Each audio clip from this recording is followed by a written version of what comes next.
Have you ever felt stuck in a cycle of chasing goals, only to end up exhausted and unsatisfied? Have you ever clung so tightly to an outcome that it began to define your identity? Welcome back to the channel. Today we are diving into a deeply transformative topic: how true awakening often begins not with doing more, but with letting go.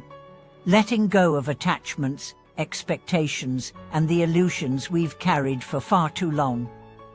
In a world that glorifies control and outcome, we rarely talk about the freedom that comes with surrender. But in that very surrender, we find peace, clarity, and ultimately, ourselves. This episode is about wisdom, not the kind you get from reading or studying, but the kind that blossoms from lived experience, from stumbling, from breaking, from surrendering to the deeper truths of life. Let's start with a story. James was a successful entrepreneur. He built his startup from scratch, turned it into a multi-million-dollar company, and became a public figure in his industry.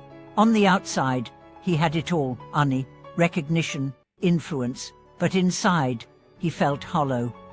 Every milestone brought a few minutes of joy, then a wave of anxiety about the next goal. He became addicted to progress, and each new level of achievement felt like a race he couldn't stop running. One day, after a particularly intense quarter, James collapsed from exhaustion. He was forced to take leave. Alone in his apartment, stripped of meetings and travel and the usual chaos of his schedule, he confronted a terrifying silence. At first, he felt worthless. Without performance, who was he? But then slowly, in that space, he began to breathe again. He journaled, he meditated. He remembered his childhood dreams: playing music, writing poetry, walking in the woods with his grandfather. He realized he had been chasing an image, not a purpose.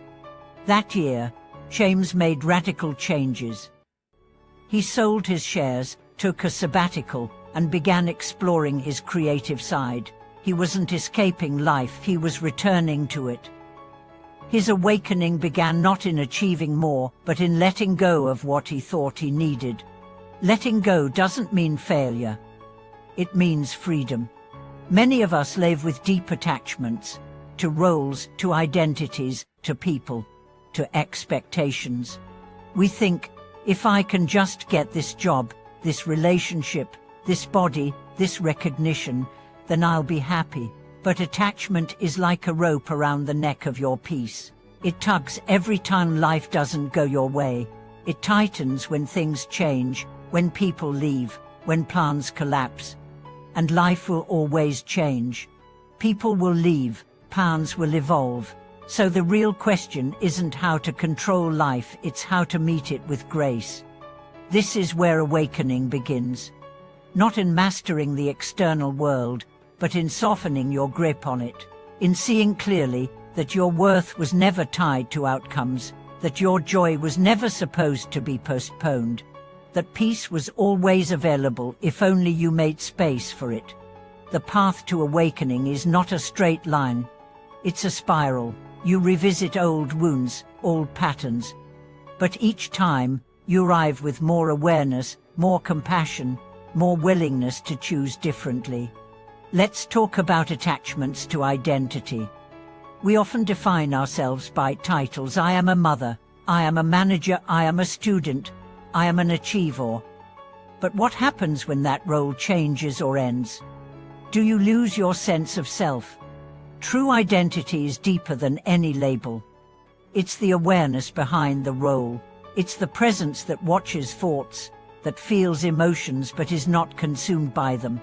You are not your job. You are not your past. You are not your bank balance, your success, or your mistakes. You are the awareness behind it all. And when you realize that, something shifts.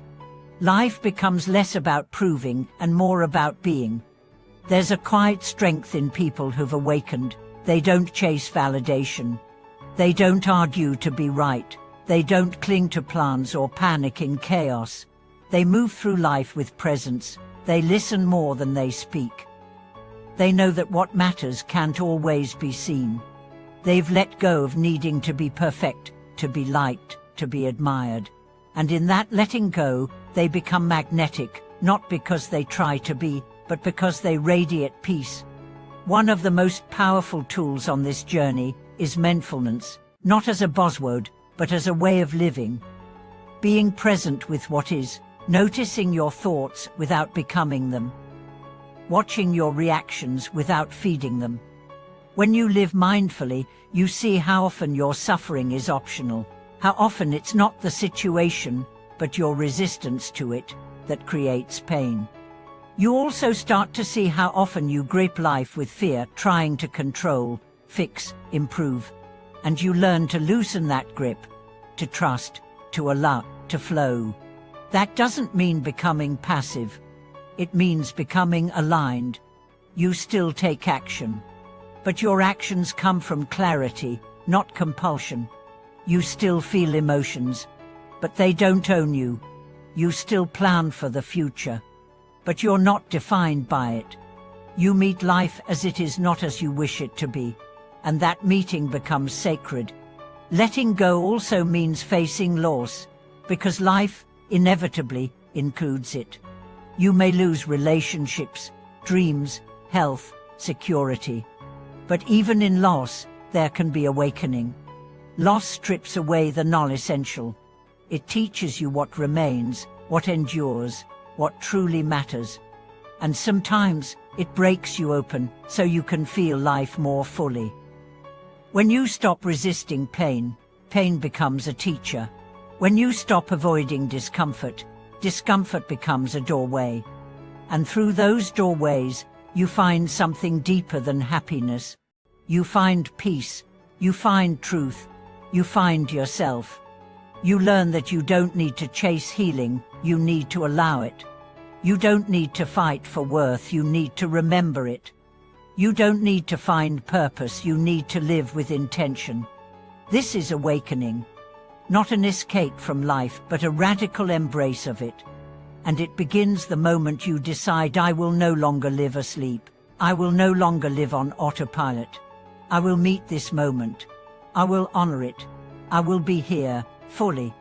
And letting go isn't always dramatic.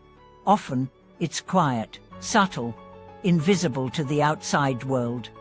It's the decision to no longer reply to a message that drains you, to no longer pursue approval from people who never truly saw you, to no longer engage in battles where winning means losing yourself. Letting go is a decision made in the privacy of your own heart. It's an act of inner liberation. You begin to notice that you can carry less fear, less judgment, less tension, and feel more breath, more lightness, more space. That space becomes fertile ground for presence, for peace, for joy that is no longer dependent on circumstances. In that space, you don't need to chase moments, you become one with them. You sit at your kitchen table, and the morning sun on your coffee cup feels like a blessing. You walk through a crowded street, and instead of feeling lost, you feel connected.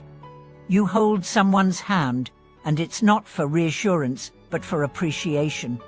This is what life looks like when lived without the weight of unnecessary attachments. It doesn't mean you stop loving. Quite the opposite. You love more freely, more purely, because you no longer love out of need, but out of fullness. You don't say, I need you to make me whole. You say, I am whole, and I want to share this life with you. You don't cling, you don't demand, you don't manipulate. You respect the freedom of others because you've learned to respect your own. In awakened love, there is room to breathe. There is room to grow. There is room to be human.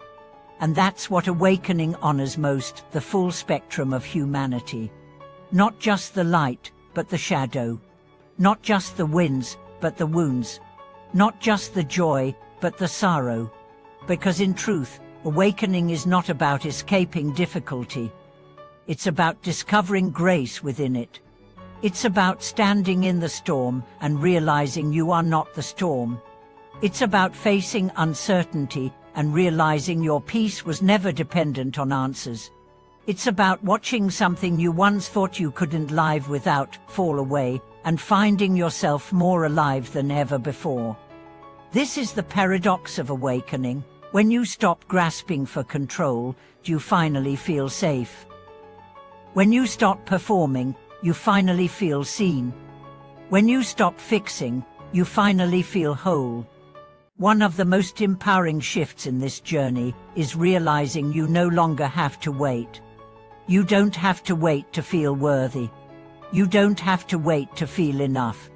You don't have to wait for permission to start living.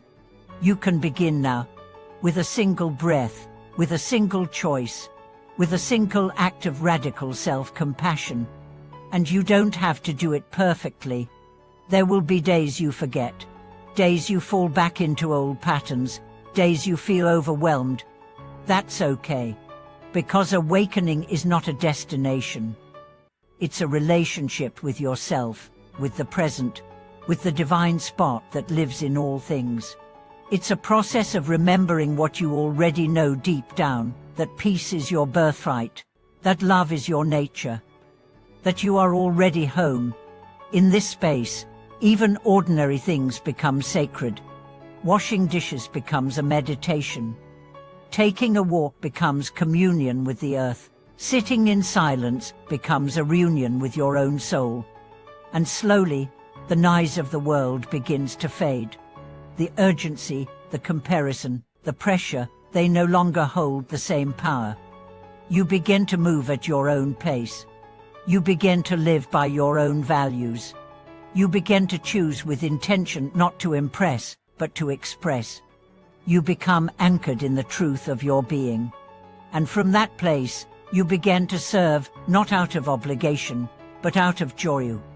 You become a quiet light in a noisy world, a calm presence in chaotic times, a reminder that there is another way to live, not through control, but through connection.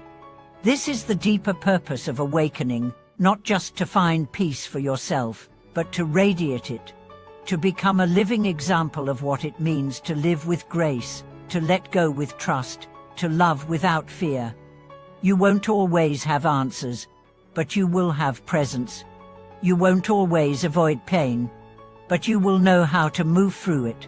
You won't always get what you want, but you will discover what your soul truly needs. And when you do, when you start living from that place of wisdom and openness, you'll look back and realize that nothing was ever wasted, that even the detours, the delays, the heartbreaks were all part of the unfolding. They didn't break you, they awakened you. Thank you for watching this video. If these words resonate, if you found even a small seed of reflection or relief in them, share your thoughts in the comments. Let others know they're not alone on this path. Your story matters.